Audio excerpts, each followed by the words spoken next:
Greetings, it's ya boy, Victor Wright. And for the season 1 finale of On Board, we're going to discuss a concern that arguably raises more questions than it answers. Time and time again, we're faced with a moral dilemma, whether or not to support the talent of problematic entertainers. From examples such as Mel Gibson's anti-Semitic rants to Kevin Spacey's recent misconduct, both actors tarnished their countless iconic roles in the wake of disgusting allegations. Yet, despite the prevalence of this issue throughout history, we are nowhere near closer to having an answer to the debate, nor are we seeing a disappearance of problematic artists. Can we still appreciate and value art if the creator has engaged in controversial behaviors, such as abuse, assault, or illicit drug activity, to name a few? The reason for this may lie in our cultural acceptance and praise for celebrity figures in Western society. With the advent of social media and increased access to information, celebrities' personal lives are not easily kept private. These figures are idolized by society for their wealth, power, and sex tapes. This can cause some stars to feel entitled and capable of getting away with behavior that is otherwise unacceptable. Take, for example, Louis C.K.'s response to 5 female comics who came forward with accusations of sexual misconduct. He stated, "At the time, I said to myself that what I did was okay. But what I learned later in life, too late, is that when you have power over another person, asking them to look at your dick isn't a question."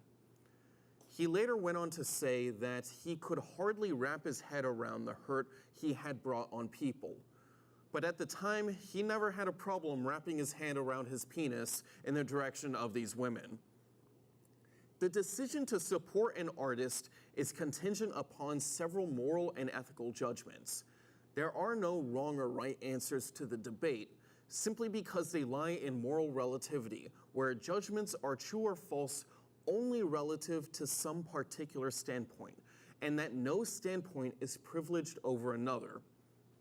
Like pudding, vanilla and banana pudding. If you don't like vanilla or banana pudding, that's fine. You could eat like chocolate pudding or like a weird flavor like tapioca pudding or something like that. The process is subjective because all crimes lie on different moral planes. When we look at an artist's work, one person will be able to separate the art from the artist despite his or her moral shortcomings, while for others, the moral shortcomings will be the only thing someone else sees. An example of this would be discrediting the success of The Cosby Show because of findings regarding Bill Cosby's numerous accusations of sexual assault. The Cosby Show was one of 2 shows to ever maintain its #1 rating status for 5 seasons, and spent all other seasons in the top 20, while also providing representation of a harmonious and wholesome family of color. However, if you're morally against Bill Cosby's actions, you may dismiss the show's significance and refuse to watch it. I may not watch The Cosby Show, but personally, I am still a big fan of pudding pops. It's a snack fit for a king because it's so rich and creamy. Yeah! And Mom won't throw you into the old dungeon when you eat it because she knows it's made with real pudding. It is? Mm-hmm. Jell-O brand pudding pops. All the goodness of real Jell-O pudding made with milk, so you know it's wholesome. I love pudding pops because my mom doesn't throw me in the dungeon anymore. With this in mind, we can begin to look at the 2 sides to this coin.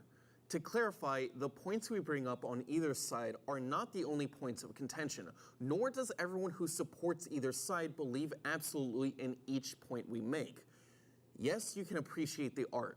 Particularly relevant with leaders on large-scale film and TV shows, these productions require a huge amount of labor, and therefore declining to support it essentially means you're punishing everyone else because of one bad apple. Often, celebrities and big names have contracts guaranteeing a certain salary from the start. Your money more than likely goes towards production materials, crafties, special effects, and post-production anyways. It's like blaming the underpaid janitor for the 2008 stock market crash. It doesn't make sense. Once a work of art is published into the world, it is no longer the artist's. When audience interpretation takes a greater precedent over author intent, whatever underlying meaning the creator offers becomes irrelevant if the audience does not understand that objective. Therefore, we can appreciate the art of problematic artists because their intent behind a work does not matter. Instead, the meaning of art lies entirely in the hands of the audience. For example, if you reread The Hobbit, you can argue that it's the struggle of a little gay man coming out of the closet. He begins in Hobbiton, which is like heteronormative society. A wise older man comes into his life, takes Bilbo on a magical journey. Bilbo helps to fight several demons and monsters, each one more terrifying than the last. Bilbo gains self-confidence and comes back an independent little gay man. He's ostracized from the rest of Hobbiton, which again is heteronormative society, but he is happier with himself. On the other side, no, you cannot appreciate the art, as the conscious decision to engage with content from a horrible person is ultimately a behavior which rewards and can even encourage artists to further their illicit activities. Rather than facing consequences for their actions, these individuals are already being rewarded for their problematic behavior through increased coverage, discussion, and buzz. Like Justin Bieber, who has spit on his fans from his balcony. The fans, being as thirsty as teenage girls can be, gratefully accepted his saliva. Let's just, as an example, imagine if like someone was accepting that. That's the image you want, okay? So there should be no reason to include financial support on the list of perks controversial artists receive for their actions. When an artist creates their work, often with blood, sweat, and tears, they are invariably bringing their personal life and sentiments into their work. In a discussion on dialectical materialism, Alexander Spurkin defends this view, stating, "Art is most effective when talent is guided by a worldview. Much more rarely is it effective when it comes about as a result of the accidental associative play of the imagination." If an artist's worldviews and sentiments inevitably exist within the work of art, and the artist has behaved in morally disgraceful ways, people who disagree with those worldviews won't support the art. In a world where there are millions of other artists and talented people, surely you will be able to find one that appeals to your standards while not engaging in morally corrupt activities. This is like when you were 16, your older friend Dennis bought you beer. Then you find out, oh no, Dennis likes touching little boys. At 16, you could probably find another 21-year-old weirdo or like a homeless dude to buy you alcohol and he won't touch you. He won't touch little boys. Our decision to support or disown an artist and their work may be heavily influenced by our emotional attachments to what the art may mean to us. Often, actors or filmmakers get exposed for their wrongdoing after a film has been made and received by audiences. Because of this, there can be a reluctance to altogether abandon it, due to the importance the work may mean to people.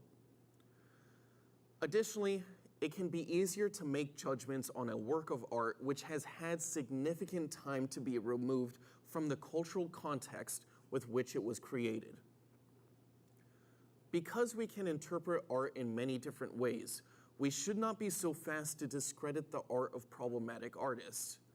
Rather, be aware of the context behind the work of art you're consuming. Ultimately, your decision to appreciate art with problematic creators boils down to whether or not you can see past what they've done. Like, could you still watch this show if you know I said the word n?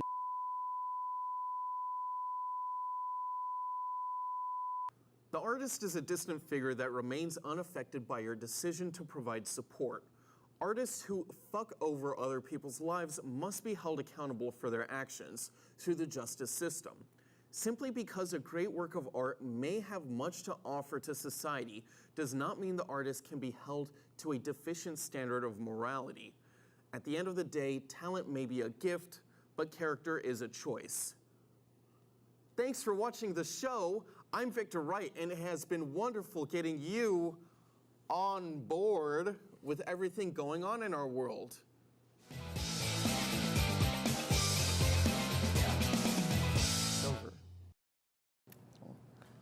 Oh God, are you cold? Oh God, don't worry. Here, hold this real quick. Take my jacket, young one. The youth are our future, so you need this more than me. Thanks. Stay warm. You're so much better than Dennis. Yeah, I know. I'm homeless too. I need that jacket back by the end of the day.